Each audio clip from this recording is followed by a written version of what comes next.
नमस्कार students, I am educational मंथन। आप सभी का हमारे चैनल पर स्वागत है। वीडियो को जल्दी से जल्दी एक लाइक कर दीजिए और शेयर कर दीजिए और बेल आइकन के बटन को प्रेस कर दीजिए ताकि नेक्स्ट आने वाली वीडियो का नोटिफिकेशन सबसे पहले आप तक पहुंच जाए। चलिए वीडियो को स्टार्ट करते हैं।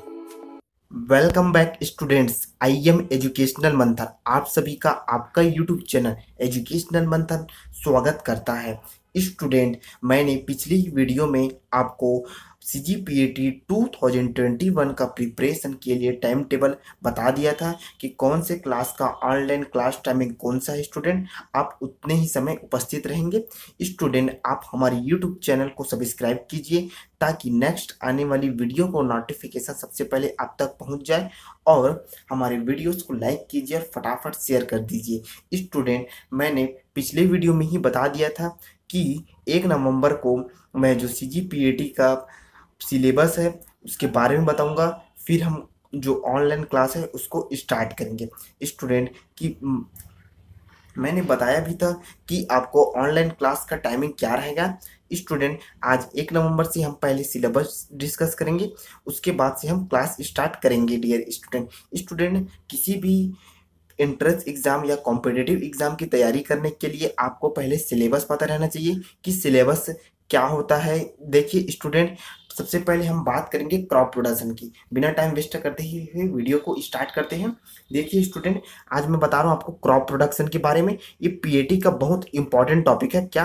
Crop production. स्टूडेंट, PAT का बहुत इंपॉर्टेंट टॉपिक है। क्यों इंपॉर्टेंट टॉपिक है बताऊँ स्टूडेंट? देखिए, हम इसके 2 पार्ट हैं। हम पार्ट ए के बारे में बता रहे हैं, अच्छे से सुनना स्टूडेंट। यदि आपको किसी भी प्रकार का कोई समस्या है तो आप हमें कमेंट बॉक्स पर तुरंत कमेंट करेंगे, हम आप फिर से रिपीट कर देंगे। देखिए स्टूडेंट, यहाँ जो 60 मार्क्स का है ये आता है crop production. Total crop production का 2 पार्ट है। यहाँ देखिए, ए लिखा है एग्रीकल्चर और बी लिखा है हॉर्टिकल्चर। इसको स्टूडेंट यदि आपको नोट करना है तो आप नोट भी कर सकते हैं। हमारे पास PDF है, यदि आप PDF बोलेंगे तो हम आपको शेयर भी कर देंगे, डिस्क्रिप्शन में लिंक भी दे देंगे। स्टूडेंट देखिए, यहाँ जो क्रॉप प्रोडक्शन है उसका 2 पार्ट्स है। पेपर में दोनों एक ही में मिक्स करके आता है, लेकिन हमने कुछ सिलेबस के लिए आपको समझाने के लिए अलग अलग करके बताया है। हम पहले आपको पार्ट ए बताएंगे क्रॉप प्रोडक्शन का। एग्जाम में स्टूडेंट ये एक ही पार्ट में आता है, क्रॉप प्रोडक्शन एंड हॉर्टिकल्चर बोल के हम आपको पेपर भी दिखा देंगे। स्टूडेंट, यहाँ देखिए, मैं आपको बता रहा हूँ कि ये क्रॉप प्रोडक्शन में 60 नंबर का आता है, जिसमें आपका जो एग्रीकल्चर रहता है स्टूडेंट, एग्रीकल्चर वो 35 मार्क्स का रहेगा स्टूडेंट, और जो हॉर्टिकल्चर से रिलेटेड क्वेश्चन रहेगा 25 मार्क्स का रहेगा स्टूडेंट। अब इसमें बात करें एग्रीकल्चर स्टूडेंट, तो आप धान, गेहूँ, मक्का, मृदा के बारे में पढ़ेंगे, जरीब, गुनिया, फाउल, सिंचाई, खरपतवार। स्टूडेंट, ये सभी एग्रीकल्चर है। Horticulture pomology, olericulture, floriculture, food जैसे फूड प्रोसेसिंग हो गया, लैंड स्पेकिंग कैसे करेंगे, लैंडस्केप, ये सभी के बारे में, मतलब भूदृश्य विज्ञान बोलेंगे, बगीचा पढ़ेंगे, बागवानी, ये सभी स्टूडेंट क्या है, हॉर्टिकल्चर है ये। तो स्टूडेंट, ये आपको मैं पहले ही बोला कि ये एग्जाम में 60 मार्क्स का रहेगा, लेकिन मैं आपको बताने के लिए इसको पार्ट ए बना रहा हूँ। फिर नेक्स्ट जो रहेगा अगला वीडियो पार्ट बी रहेगा, वो आज ही आ जाएगा। स्टूडेंट, आप हमारे यूट्यूब चैनल को पहले सब्सक्राइब कीजिए और फटाक से शेयर कर दीजिए। स्टूडेंट, यहाँ देखिए, आप फसल उत्पादन एवं उद्यान शास्त्र, क्रॉप प्रोडक्शन का फर्स्ट नंबर टॉपिक है, फसल उत्पादन एवं उद्यान शास्त्र। आपको किसी भी प्रकार का कोई डाउट होगा तो आप हमें कमेंट बॉक्स पर तुरंत कमेंट करेंगे। यहाँ देखिए, फसल उत्पादन एवं उद्यान शास्त्र है। इसमें परिचय मतलब स्टूडेंट जो क्रॉप होता है इसमें से हर साल 2 से 3 क्वेश्चन रहेगा। जैसे प्रोटीन कितना % पाया जाता है धान में, गेहूं में कितना % रहेगा प्रोटीन। ये स्टूडेंट, ये सब परिचय इसके बारे में मैं आपको बताऊंगा। नेक्स्ट वीडियो हमारा आ जाएगा। अभी हम सिलेबस डिस्कस कर रहे हैं। अब बात करेंगे general agriculture. Student, general agriculture में जैसे क्रांति, रिवॉल्यूशन, लाल क्रांति, भूरी क्रांति हो गया, इस सभी के बारे में पढ़ेंगे। जैसे खीरा का पीलापन हो गया, टमाटर में लाल रंग क्यों होता है, ये सभी जनरल एग्रीकल्चर के पार्ट है। स्टूडेंट, कब इस प्रथम सिंचाई कब घोषित किया गया था, जैसे धान में खैरा रोग के बारे में किसने मतलब कब उसको अच्छे से मतलब ठीक किया, कब उसके बारे में खोज हुआ। जैसे आलू, आयरलैंड में अकाल पड़ा था, आलू में पछेती जो सब बीमारी के बारे में, ये सभी स्टूडेंट जनरल एग्रीकल्चर है। जैसे RBI हो गया, स्टेट बैंक ऑफ इंडिया हो गया, ये सभी क्या है, जनरल एग्रीकल्चर के पार्ट है। इसमें से स्टूडेंट आपको इसमें से 3 क्वेश्चन मिल जाएंगे हर साल परिचय से, और इसमें से आपको 2 क्वेश्चन स्टूडेंट हर साल जरूरी है।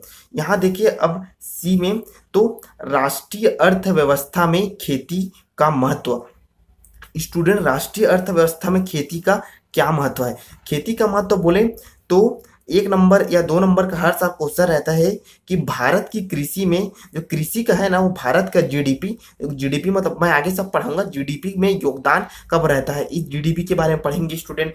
कितना कितना उत्पादन हो रहा है, धान का समर्थन मूल्य, ये सभी स्टूडेंट ये राष्ट्रीय अर्थव्यवस्था में खेती का महत्व है। अब यहाँ देखते हैं, यहाँ से एक क्वेश्चन रहेगा स्टूडेंट, खेती की विभिन्न शाखाएं एवं उनका महत्व। इसका मतलब स्टूडेंट यहाँ से आपको 4 से 5 क्वेश्चन स्टूडेंट, थोड़ा कम ज़्यादा भी हो सकता है, कभी इसमें से 2 पूछ दिया तो कभी इसमें से इसी में से 4 आ जाता है, ऐसा भी हो जाता है, लेकिन ये एक्सपेक्टेड है स्टूडेंट, इसी के अंतर्गत ही आएगा जैसे मैं बता रहा हूँ, और कहीं किधर से नहीं आएगा। आप पहले समझिए, इसका ये ब्लूप्रिंट है क्रॉप प्रोडक्शन का, कि आप किस प्रकार का रहेगा क्रॉप प्रोडक्शन। तो देखिए यहाँ खेती की विभिन्न शाखाएं एवं उनका महत्व। खेती की विभिन्न शाखाएं स्टूडेंट, जैसे अपन देख सकते हैं फंडामेंटल, जैसे फंडामेंटल ऑफ हॉर्टिकल्चर। देखिए पहले हम एग्रीकल्चर देखते, तो एग्रीकल्चर के भी क्या रहेगा, बहुत सारे पार्ट्स रहेंगे। एग्रीकल्चर के अंदर में ही क्या आता है, हॉर्टिकल्चर आता है, सेरीकल्चर आता है, ओलेरीकल्चर आता है, सभी एग्रीकल्चर के ही पार्ट हैं। मेन क्या है अपना एग्रीकल्चर है, एग्रीकल्चर की सभी क्या पार्ट है, इसी के अंदर स्टूडेंट जैसे एग्रीकल्चर कौन सी भाषा से लिया गया है, क्रॉप प्रोडक्शन के अंतर्गत जैसे अपन देखेंगे कि क्रॉप प्रोडक्शन जैसे मिश्रित खेती हो गया, जैसे आप मिश्रित खेती, पीसी कल्चर हो गया, वीटी कल्चर हो गया स्टूडेंट, ये सभी क्या रहेंगे, खेती की विभिन्न शाखाएं एवं उनका महत्व। यदि आपको किसी भी प्रकार का डाउट है तो आप हमें कमेंट बॉक्स पर कमेंट करें, हम आपके कमेंट का जवाब तुरंत देंगे स्टूडेंट। इसमें हर साल 10 मार्क्स का आना जरूरी है। आप कहीं पर नोटिस करना चाहते हैं तो नोट भी कर लीजिए। आप लोग लाइक नहीं कर रहे हैं, आप हमारे वीडियो को देख रहे हैं लेकिन आप लाइक नहीं कर रहे हैं, आप जल्दी से जल्दी वीडियो को लाइक कीजिए। पहले मैं आप सभी को ये बता रहा हूँ कि पार्ट ए के बारे में बता रहा हूँ, एग्रीकल्चर, जिसमें से 35 नंबर का आता है, जिसमें से मैं 10 नंबर का पहले ही बता चुका हूँ कि इस टॉपिक से 10 नंबर का आएगा।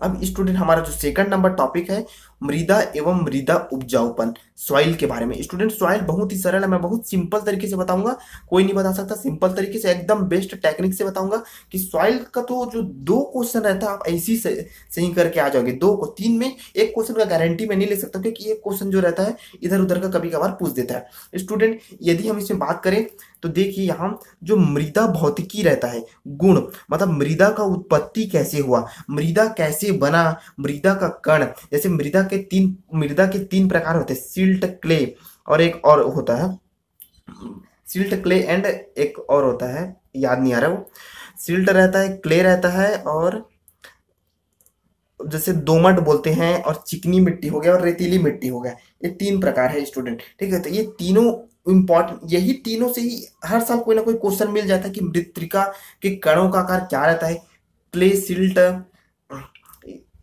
इसके कणों का आकार क्या रहेगा, जैसे हर साल का रहता है कि 0.0002 mm से कम। चिकनी मिट्टी के कणों का आकार सबसे छोटा स्टूडेंट, हर साल का इंपॉर्टेंट क्वेश्चन है, एक क्वेश्चन आपको इससे मिल जाएगा स्टूडेंट देखने के लिए, हर साल एक क्वेश्चन रहेगा। अब यहाँ देखिए तो मृदा संरचना मतलब मृदा संरचना की बात करें तो एक मिट्टी है, यहाँ देखिए ये मिट्टी है मान लीजिए, ठीक है, इस मिट्टी में कितना जल है, कितना वाटर है, और कितने मात्रा में और अन्य ऑर्गेनिक मैटर हो गया, कार्बनिक पदार्थ और अकार्बनिक पदार्थ पाए जाते हैं, इसके बारे में बात करेंगे। रंध्रावकाश, ये बहुत सारी मिट्टी रहती है, उसके बीच में पानी, यही रंध्रावकाश के बारे में बात करेंगे। आपेक्षिक घनत्व स्टूडेंट, इससे हर साल एक क्वेश्चन रहेगा ही रहेगा, पिछले बार नहीं पूछा था, उसके पिछले बार में आया था 2018 में। आपेक्षिक घनत्व 2.65 होता है स्टूडेंट, किसी भी मिट्टी का 2.65 आपेक्षिक घनत्व होता है।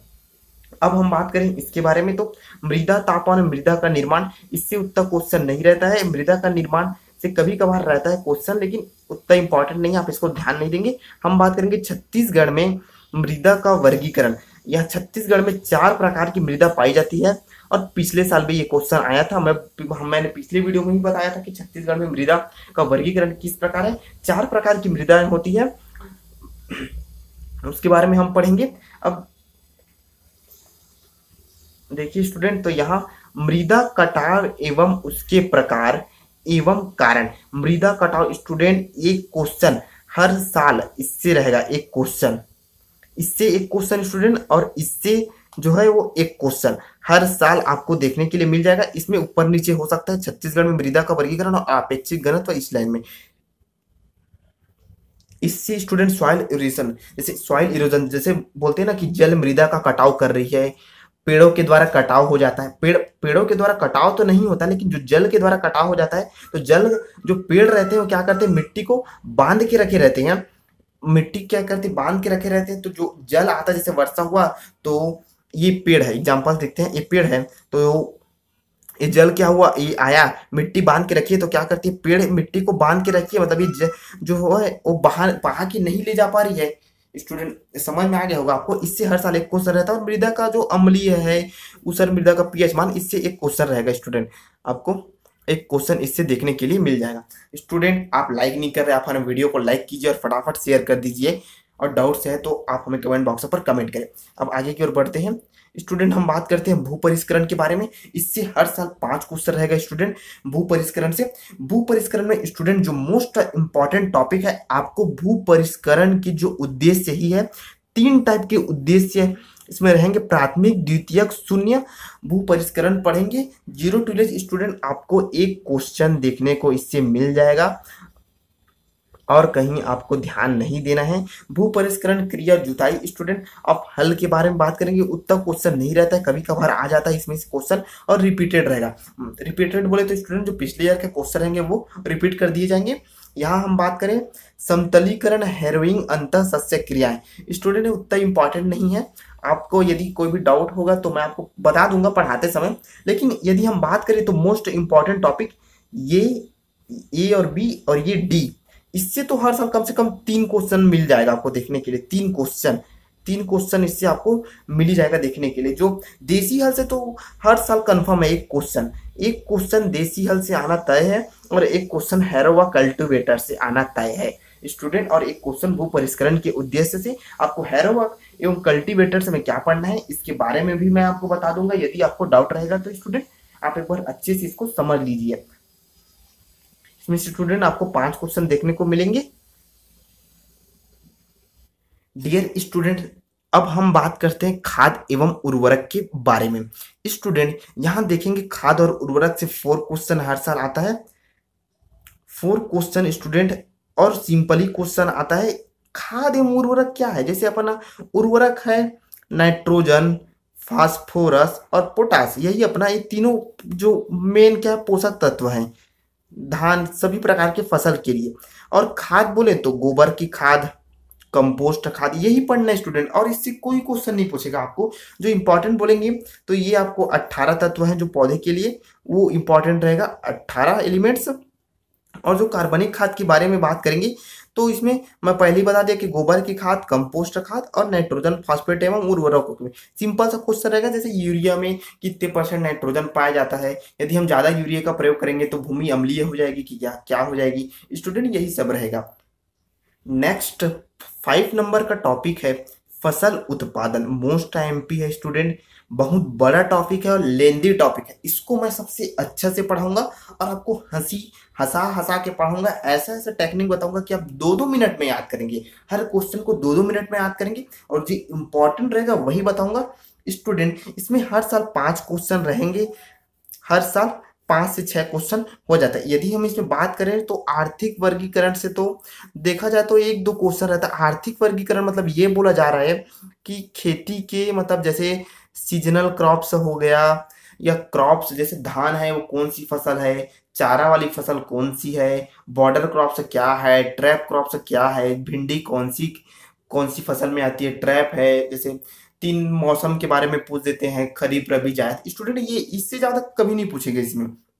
खरीफ की फसलें और रबी की फसलें स्टूडेंट ये बहुत लेंदी है। इसमें इंपॉर्टेंट टॉपिक बोलूं तो मक्का, मूंगफली, कपास, सोयाबीन और धान से क्वेश्चन, मतलब अभी तक जो क्वेश्चन आया वो इन्हीं टॉपिक से आया है और अरहर से भी आ गया है। ज्यादा और कुछ नहीं पढ़ना, छोटे छोटे टॉपिक है। उड़द, मूंग, ज्वार तो एक ही दिन में कंप्लीट करा दूंगा मैं। और अब बात करें रबी की फसल की तो गेहूं, अलसी, सरसों, गन्ना, चना, जौ। इसमें इंपॉर्टेंट टॉपिक है चना, गन्ना, गेहूं। और इंपॉर्टेंट रहेगा स्टूडेंट तो मैं आपको बता दूंगा। इसमें आपको केवल कुछ नहीं पढ़ना है, बीज दर और सिंचाई और किसमें और रोग एवं कीट। स्टूडेंट जो इंपॉर्टेंट है वही मैं आपको बता रहा हूँ, सिलेबस बहुत लेंथी है, इसको क्या है एक छोटा रूप में आपके लिए अलग अलग करके बनाया गया है ताकि आपको अच्छे से समझ आ सके, आपको किसी भी प्रकार का कोई परेशानी ना हो। अब हम बात करें स्टूडेंट सिंचाई एवं जल निकास, हमारा नेक्स्ट टॉपिक है सिंचाई एवं जल निकास। स्टूडेंट इस टॉपिक से हर साल 4 क्वेश्चन रहेंगे, ड्रेनेज बोल सकते हैं, इरिगेशन। स्टूडेंट जो मोस्ट इंपॉर्टेंट टॉपिक है उसके बारे में बात करूं तो जो जल क्षमता रहता है या बेस समय बोलते हैं या ड्यूटी ऑफ वाटर और बेस टाइम, इससे आपको एक क्वेश्चन, 1 से 2 क्वेश्चन आपको स्टूडेंट देखने के लिए मिल जाएंगे। इससे आपको 1 से 2 क्वेश्चन देखने के लिए मिल जाएंगे। और फसलों की जल मांग, जैसे हम धान की जल मांग बोले, गन्ने की जल मांग, कितना वाटर चाहिए रहता है, इससे एक क्वेश्चन आपको मिल जाएगा। आलू में जैसे सिंचाई की अवस्था, सिंचाई के साधन, जल निकास के साधन स्टूडेंट हम आपको बताएंगे, जैसे फुहारा तकनीक हो गया और बहुत सारे आते हैं, जैसे सिमका ब्लास्ट ने ड्रिप सिंचाई के बारे में बताया था। ये सभी मतलब इस टॉपिक के अंतर्गत पढ़ना, बहुत सिंपली तरीके से बताऊंगा और वही क्वेश्चन आएंगे, इससे बाहर से कोई क्वेश्चन नहीं आएगा स्टूडेंट। कल ही से मैं आपका जो फर्स्ट नंबर टॉपिक है वो स्टार्ट कर दूंगा, फसल उत्पादन। अब नेक्स्ट स्टूडेंट देखते हैं खरपतवार एवं खरपतवार नियंत्रण। स्टूडेंट ये बहुत छोटा सा टॉपिक है, खरपतवार एवं खरपतवार नियंत्रण, इससे 2 क्वेश्चन देखने को मिल जाते हैं। इसमें कुछ नहीं, खरपतवार के बारे में पढ़ना है और मोस्ट है इसमें इंपॉर्टेंट टॉपिक है, इसको मैं नहीं बता पाया था। जैसे खरपतवार है उसको भी वर्गीकरण किया गया है अलग अलग भागों में। जैसे अपन देखिए तो जैसे अमर बेल हो गया, कसकुटा बोलते हैं, और भी हो गया बहुत सारे, वो मतलब खरपतवार हो गया जैसे, और बहुत सारे हैं। जैसे सरसों के बीज के जैसे भी एक दिखता है, आप मुझे कमेंट पर बताएंगे कि जो सरसों के बीज के जैसा दिखता है वो कौन सा वाला खरपतवार है। उसे अंधेपन हो जाता है, उसको यदि मिला दिया जाए तो आप मुझे कमेंट बॉक्स पर बताएंगे कि उसको कौन सा खरपतवार बोलते हैं। मैं आपको क्लू दे दिया हूँ। इससे 2 ही क्वेश्चन रहेंगे स्टूडेंट, मैं आपको बता दूंगा पूरा रिलेटेड जैसे क्लास स्टार्ट होगा तो एक बार, और मैं आपको पूरा डिस्कस करूंगा सिलेबस को, उसके बाद ही स्टार्ट करूंगा स्टूडेंट, मतलब जो क्लास स्टार्ट करेंगे उसको। अब बात करते हैं नेक्स्ट टॉपिक शस्य योजना। स्टूडेंट शस्य योजना इंपॉर्टेंट टॉपिक है, कम पढ़ना है और अच्छा स्कोरिंग करता है, कुछ नहीं हर साल इससे यही क्वेश्चन आएगा। मिश्रित खेती और फसल, मिश्रित खेती फसल, खेती के साथ साथ यदि हम पशुपालन कर रहे हैं तो इसको मिश्रित खेती बोलेंगे, और फसल किसको बोलेंगे जब दो जो बीजों को एक साथ उगाएंगे तो मिश्रित फसल है स्टूडेंट। शुष्क खेती के बारे में पढ़ेंगे, फसल चक्र, फसल चक्र कैसे निकालते हैं, कई बार क्वेश्चन आया है इससे। बहुफसली खेती से आ जाता है, हम बहुत सारे खेती के बारे में आपको बताएंगे। सहकारी खेती का महत्व एवं सिद्धांत, इससे क्वेश्चन अभी तक नहीं आया है। इसमें हम फार्मिंग, टाइप्स ऑफ फार्मिंग पढ़ेंगे, फार्मिंग के प्रकार पढ़ेंगे, फार्मिंग क्या क्या होता है इसके बारे में पढ़ेंगे स्टूडेंट। आपको जो इंपॉर्टेंट टॉपिक है इसमें मिश्रित खेती और बहुफसली खेती, इसको पढ़ना है और ज्यादा नहीं पढ़ना है, इसके बारे में बताऊंगा। लेकिन जो अच्छे से पढ़ना है और इसी से क्वेश्चन आता है, बार बार क्वेश्चन क्या करेगा, घुमाएगा। जो व्यापम है क्वेश्चन को क्या करेगा, बार बार गोल गोल हमको घुमा देता है, वही क्वेश्चन समझ में नहीं आता और इसी टॉपिक से रहेगा। मैं आपको 100% बोलता हूँ कि इस नोट्स से मैं आपको इस नोट्स से पढ़ाऊंगा पूरा। इस नोट्स से कम से कम जो मैं 35 क्वेश्चन बोल रहा हूँ, 35 से तो 35 क्वेश्चन में से जो 5 क्वेश्चन रहते हैं वो बाहर का रहता है और 30 क्वेश्चन जो है यही नोट्स से रहेगा। आप हमारे YouTube चैनल को पहले सब्सक्राइब कीजिए, वीडियोस को लाइक कीजिए, आप लाइक नहीं कर रहे हैं, वीडियो देख रहे हैं, और फटाफट शेयर कर दीजिए स्टूडेंट। अब हम बात करें प्रारंभिक सर्वेक्षण की, तो जरीब, कीले, फीता, गुनिया यंत्र, खसका दंड, खुटिया, प्रकाशीय गुनिया, चुंबकीय दिक्सूचक व माप पुस्तिका। स्टूडेंट आपको जानती होंगे, ये पटवारी लोग उपयोग करते हैं। थोड़ा थोड़ा पढ़ने से क्वेश्चन हर साल नहीं आता है।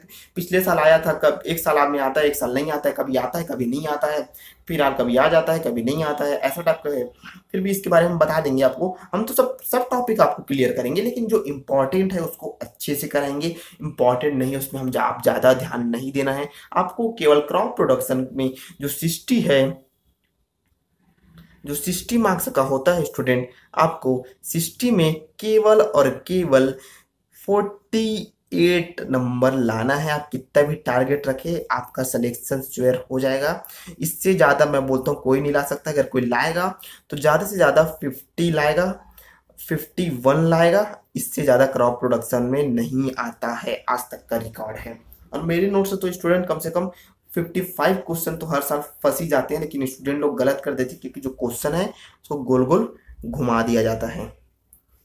अब नेक्स्ट टॉपिक 10 नंबर को देखते हैं। ये 10 नंबर टॉपिक है। मैंने क्या किया था कि जो क्रॉप प्रोडक्शन है उसको अलग कर दिया था पूरा। हॉर्टिकल्चर अभी नहीं आया है, हॉर्टिकल्चर का मैं अलग सी वीडियो बताऊंगा और नेक्स्ट टॉपिक में बताऊंगा। यहाँ देखिए, जो ग्रामीण वित्त के बारे में हम पढ़ेंगे, कृषकों की वित्त की आवश्यकताएं, ऋण के बारे में सब जानते हैं, ऋण के साधन, ऋण कहाँ कहाँ से मिलेंगे, एक तो साहूकार से मिलता है और बैंक से मिलता है। कौन कौन सा बैंक है, कौन कौन सी समिति है, जैसे गार्डियन समिति है। इंपॉर्टेंट क्वेश्चन इसी से रहता है, ज्यादा क्वेश्चन नहीं आता इससे, लेकिन क्वेश्चन रहेगा और सिंपल ही रहता है, लेकिन घूम जाता है। जैसे आरबीआई है, बैंकों का बैंक किसको बोलते हैं, ये सभी क्वेश्चन मैं आपको सब क्लियर करते जाऊंगा। आपको बस थोड़ा बता रहा हूँ कि ऐसा ऐसा पढ़ना है, एक बार आप इसको देखिए अच्छे से। अभी हम बात करेंगे कृषि व्यापार योजना एवं प्रबंधन। स्टूडेंट यहाँ जो देखिए, आप सब काम कर लिए, लाइन से हम पहले बताएं पूरा। देखो, पहले टॉपिक में क्या बताया था मैं, एग्रीकल्चर के पूरा पार्ट्स, मतलब एग्रीकल्चर का क्या पार्ट्स है, क्या क्या करना है, पहले हम डिसाइड किए थे। सेकंड में हमने क्या क्या सॉइल के बारे में पढ़ा। सॉइल मतलब स्टूडेंट देखिए, यहाँ मैं पहले बताता हूँ, हमने एग्रीकल्चर के बारे में देखा, ठीक है, एग्रीकल्चर के पूरा डिटेल लिए क्या क्या होता है। फिर हमने क्या देखा, सॉइल देखा। सॉइल के बाद स्टूडेंट हमने क्या देखा, भू परिष्करण। हमको यंत्र चाहिए जुताई करने के लिए, तो हमने क्या देखा, भू परिष्करण यंत्र, यंत्र चाहिए। मैं सिलेबस याद करने का आपको तरीका बता रहा हूँ। यंत्र, सिलेबस बहुत जरूरी, सिलेबस से याद रहेगा तभी आपका स्कोरिंग रहेगा वो 150 प्लस रहेगा। यंत्र चाहिए। अभी यंत्र तो आपके पास आ गए हैं, अब आपको क्या चाहिए, खाद एवं उर्वरक चाहिए, खाद एवं उर्वरक चाहिए, manure and fertilizer, manure and fertilizer चाहिए आपको। स्टूडेंट मैन्योर एंड फर्टिलाइजर भी आपके पास आ गया है। अब स्टूडेंट आपने क्या किया, जो बीज बीज है कितने मात्रा में लेना है उसके बारे में आप जाने। फिर जैसे जैसे धान उगने लग गया या गेहूं मक्का चना जो भी उगने लग गया, फिर आपको जैसे पैडी उगने लग गया, उसके बाद आपको क्या करना चाहिए, इरिगेशन के बारे में जानना है। इरिगेशन कैसे करेंगे, इरिगेशन करते हैं तो आपको खरपतवार वीड दिखाई देता है, छोटे छोटे कोई भी खरपतवार हो गया, से अमरबेल हो गया, और कोई भी खरपतवार है वो दिखाई देने, कसकुटा और भी हो गया वो दिखाई देने लगता है। उसके बाद स्टूडेंट आपको जब पूरा प्रोसेस हो जाता है उसके बाद आपको जो फसल चक्र है, कितना प्रॉफिट हुआ, कितना मतलब फसल निकला है एक वर्ष में, कितना मतलब वो हुआ है, उसके बारे में आप पढ़ेंगे। उसके बाद स्टूडेंट आप जैसे पूरा फसल तैयार हो गया तो जैसे बीच में आपको जैसे ऋण चाहिए, मैंने बताया कि ग्रामीण वित्त के बारे में अभी याद करने का तरीका बताओ। ग्रामीण वित्त आपको लोन उन के बारे में, लोन उन का प्रोसेस हो गया, जैसे आपको बीच में खाद एवं उर्वरक खरीदने के लिए लोन चाहिए तो कृषि व्यापार योजना एवं प्रबंध के बारे में पढ़ेंगे स्टूडेंट। तो कृषि व्यापार योजना एवं प्रबंध आपको ले जाने के लिए, जैसे आपने इतना खर्च किया मतलब सालाना। अब मेन टॉपिक आगे देखिए, यहाँ जो मैं लास्ट बता रहा हूँ, यहाँ यदि आपको समझ में नहीं आता आप हमें कमेंट बॉक्स पर कमेंट करेंगे। स्टूडेंट देखिए, यहाँ फार्म संसाधनों की चल संपत्ति का विवरण, परिवारों की संपत्ति एवं उत्तरदायित्व को पहचानना, फार्म रिकॉर्ड्स एवं लेखा जोखा की रखरखाव। स्टूडेंट जो भी किसान रहेगा, बड़े बड़े फार्मर्स की बात करूं, छोटे फार्मर ये काम नहीं करते जिनका 100 एकड़ 150 एकड़ 200 एकड़ 1000 एकड़ में काम चलता है, लोग क्या करेंगे, एक फार्म रिकॉर्ड बनाते हैं, एक फार्म पुस्तिका होती है स्टूडेंट। वो फार्म पुस्तिका में क्या रहेगा, जितना जितना आप सामान लिए उसका लेखा जोखा रखेंगे। इससे क्वेश्चन आता है हर साल, क्वेश्चन को बहुत गोल गोल क्या कर देता है, घुमा दिया जाता है, आपको समझ में नहीं आता है एक किसान के पास क्या क्या क्या क्या चीज रहता है जो फार्मर संपत्ति के अंतर्गत आता है, ऐसा बोल के क्वेश्चन को घुमा देता है स्टूडेंट, और इससे कहीं बाहर का नहीं रहता है। मुझे कमेंट्स थे कि सर आप फिर से मैन्योर एंड फर्टिलाइजर के बारे में, हाँ ठीक है हम जरूर बता रहे हैं आपको मैन्योर और फर्टिलाइजर के बारे में, खरपतवार के बारे में भी, ठीक है हम खरपतवारों के बारे में भी बताएंगे। अब मैं आपको फिर से खरपतवार के बारे में बता रहा हूँ।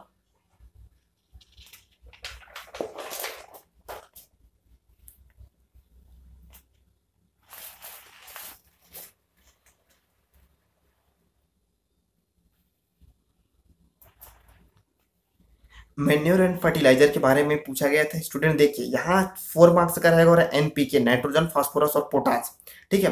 पौधों की वृद्धि है जो आवश्यक तक 18 आवश्यक तत्व रहेगा, उसका कार्य बताऊंगा, उसका लाभ बताऊंगा, उसका हानि बताऊंगा, और अपन गोबर की खाद, कंपोस्ट खाद और इसके बारे में पढ़ेंगे, इससे ज्यादा और कुछ नहीं पढ़ना है। और कमेंट्स कीजिए, कमेंट्स कीजिए, आप जल्दी जल्दी कमेंट्स कीजिए। इरिगेशन, इरिगेशन के बारे में बताते हैं। इरिगेशन